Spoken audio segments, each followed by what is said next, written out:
Hi, and welcome back to Room Service. I'm Henley Vasquez, co-founder of Fora, and I am so excited because today is a very, very special episode.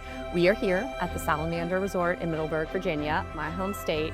I'm here with the one and only Sheila Johnson. Thank you so much for making time in your schedule to join us today. It's an honor to have you here. When I heard you were coming, I was so excited. So I was very lucky. I got to spend time with Sheila at the opera in New York a little while ago, and I'm sort of obsessed with her. I'm going to fangirl a lot during this interview.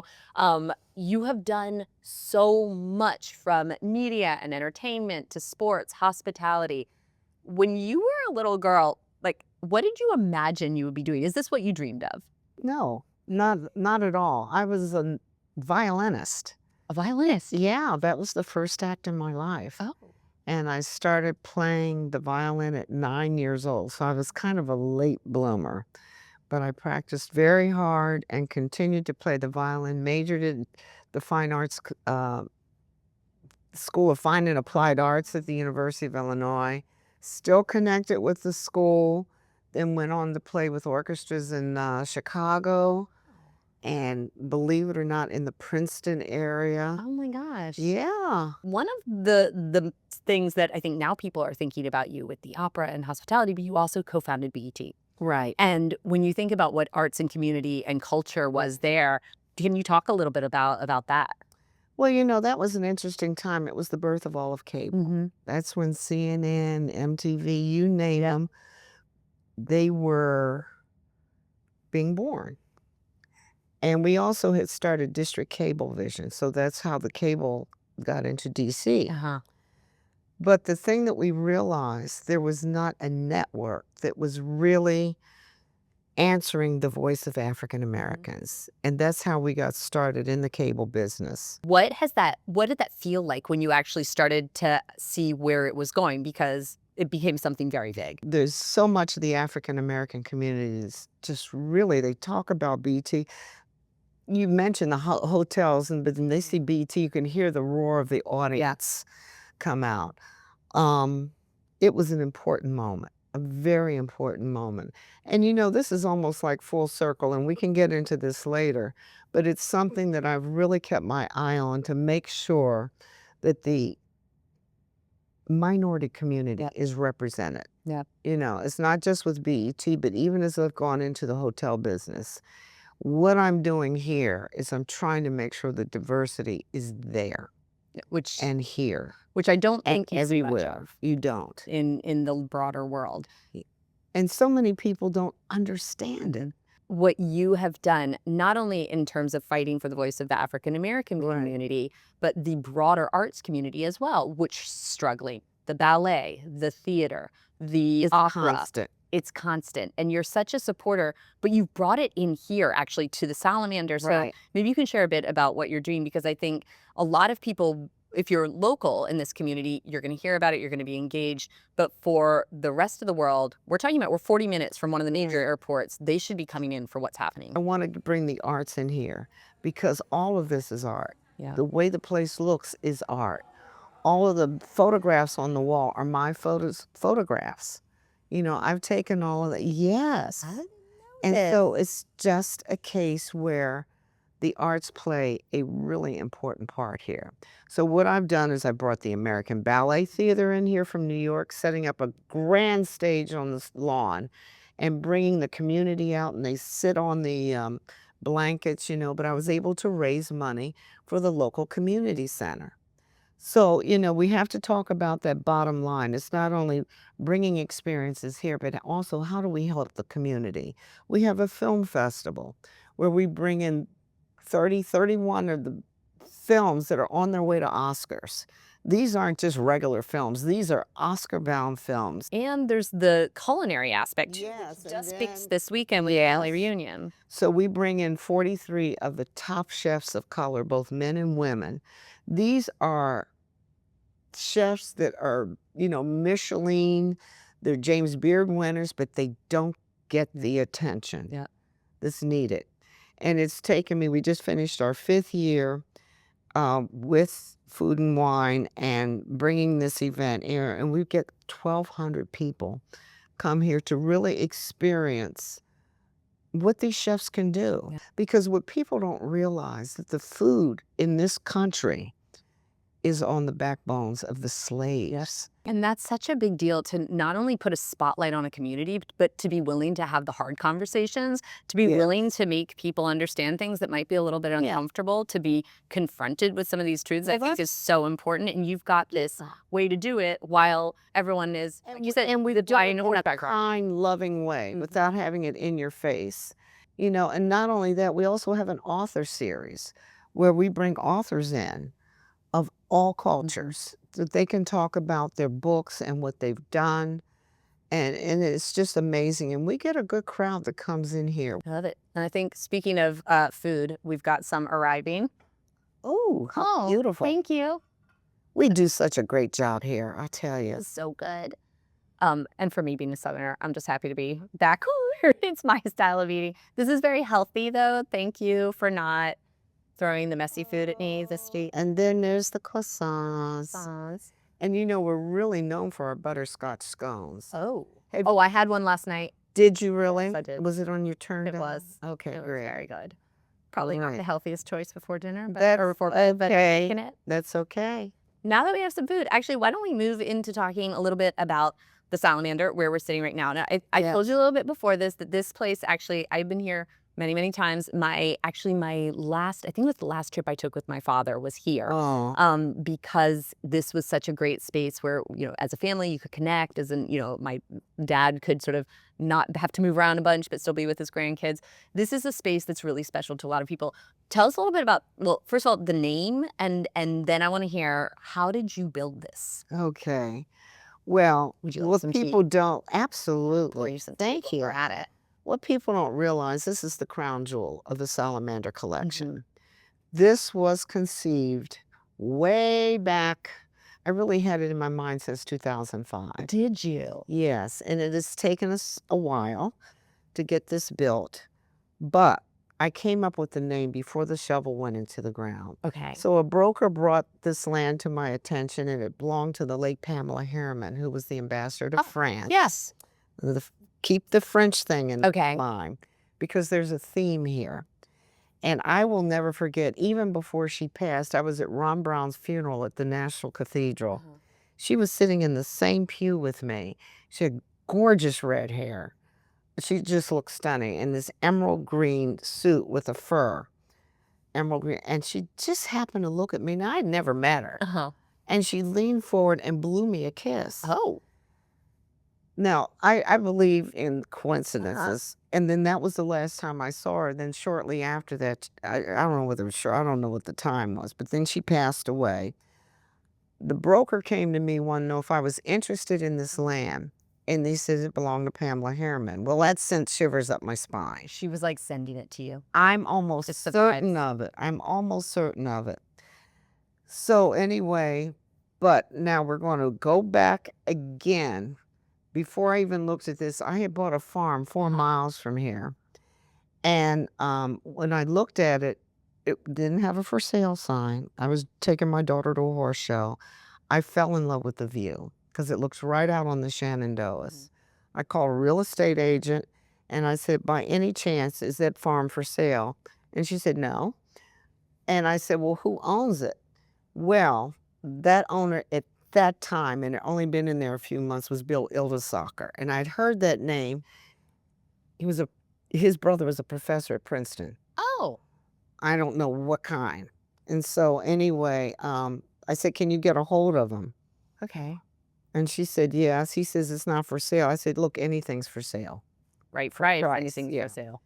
So then anyway, he decided to sell it to me. And I said, who had it before? And they said, it's a man, Bruce Sunland. And I said, well, who was he?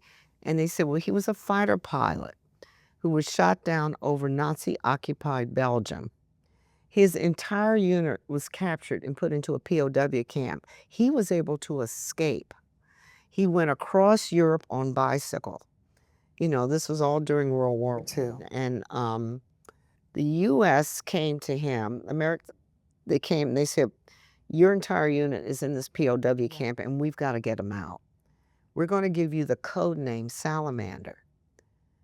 Now, the salamander is revered in France because King Louis XIV had salamanders all around his moat to protect him. And Salamanders? Yes. As protection? Well, yeah, but these were engraved in the moat. No, they weren't crawling around. Like, No. how fierce these things So then anyway, he says, well, what does that mean? Says it's the only animal that can walk through fire and still come out alive. Ooh, I like this. When he told me that, That's it. and I was going through a huge transition in my life, I said, I need this. That's it. I need this. So he says, well, you can have it. He says, that was the name of the farm too. I said, well, this is perfect. But it also stands for perseverance, courage, and fortitude. Oh, I love this. So I have lived by those 3 words and walking through the fire. So that he had your farm, that's how you got the salamander name. That's You it. walk into here, you see the land, and you decide, I've done all this other stuff. I'm not busy enough. Yeah. Maybe I'll just like start a hotel brand. Which I had not a clue what to do. Did you think you'd ever do that, or was that just No. kind of like a I spur of just the moment knew instinct? I love the town so much. And I just wanted to enhance what they have already built there. You know, the foundation of this town has got such rich history. So I decided I was going to build this. It first started out as an inn. And then Not enough. well, let me tell you what happened. I hired the best in the business, and this was a lesson I learned in life. Like even with television, we didn't know anything about television, but you hire the best in the business to work for you, and you learn from them. Yeah. So that's what I did. So I hired a man by the name of Prem Devadas from Kiowa Island, who had built the sanctuary there. I didn't know that, but I can see the links entirely. Yes.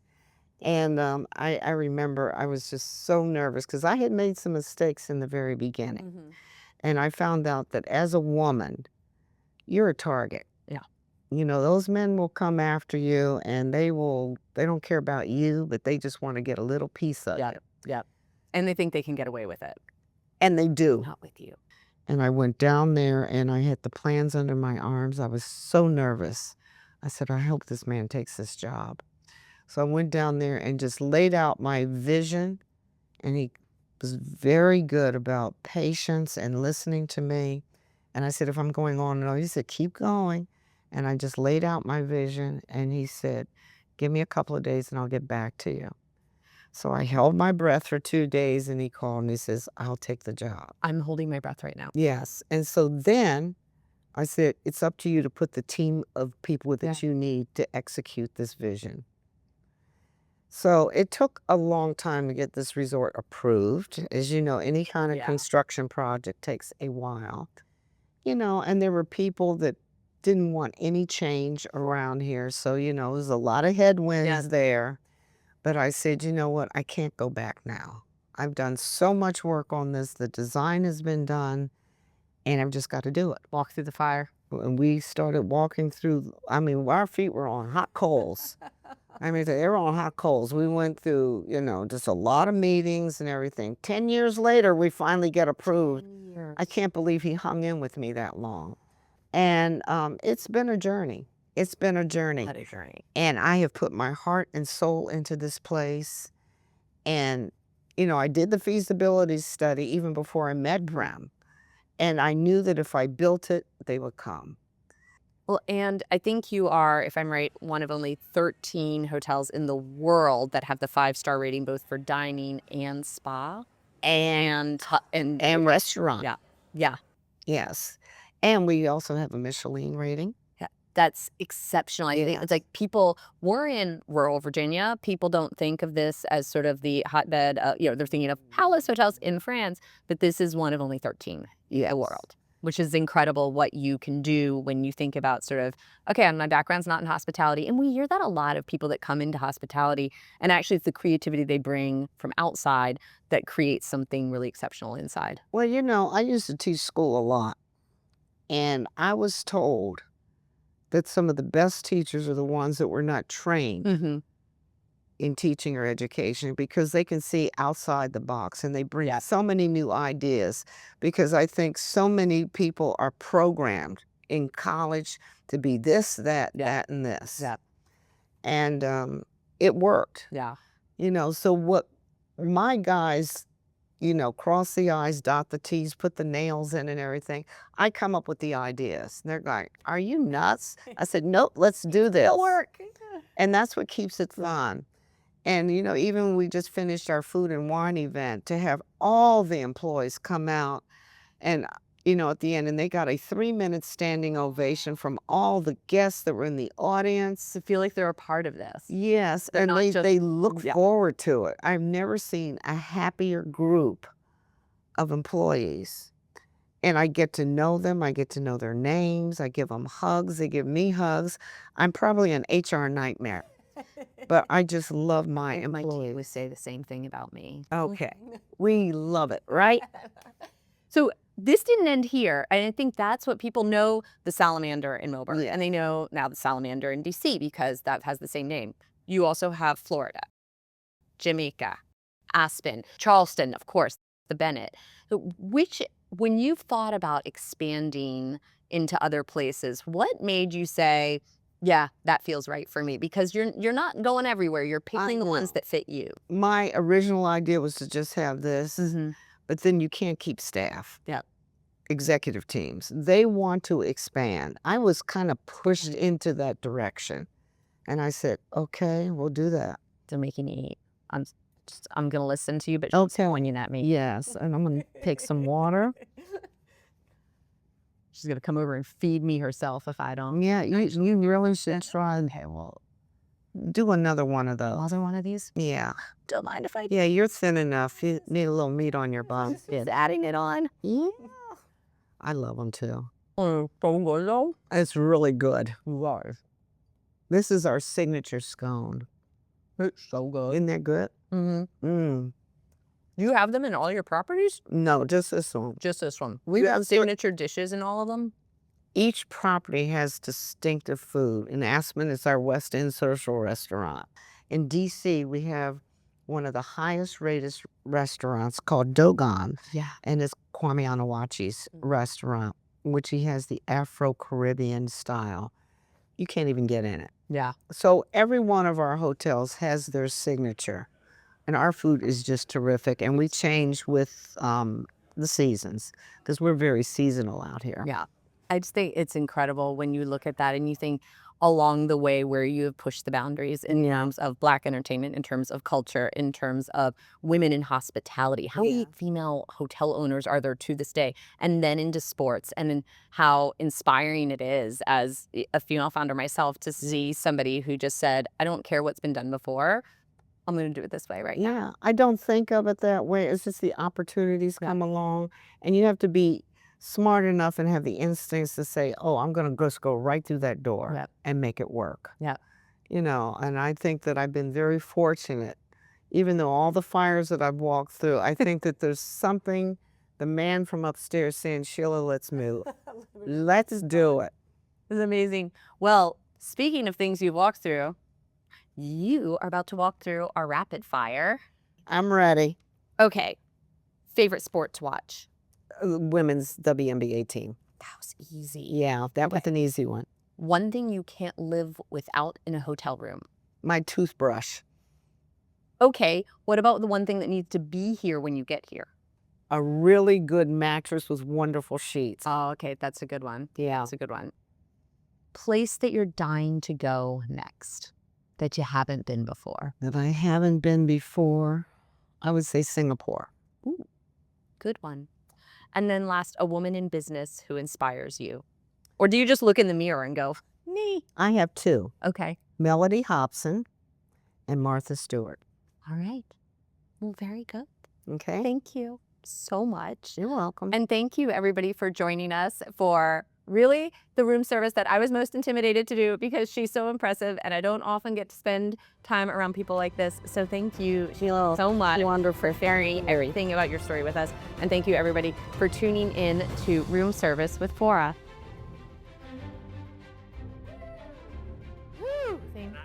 She's so good. Nailing it.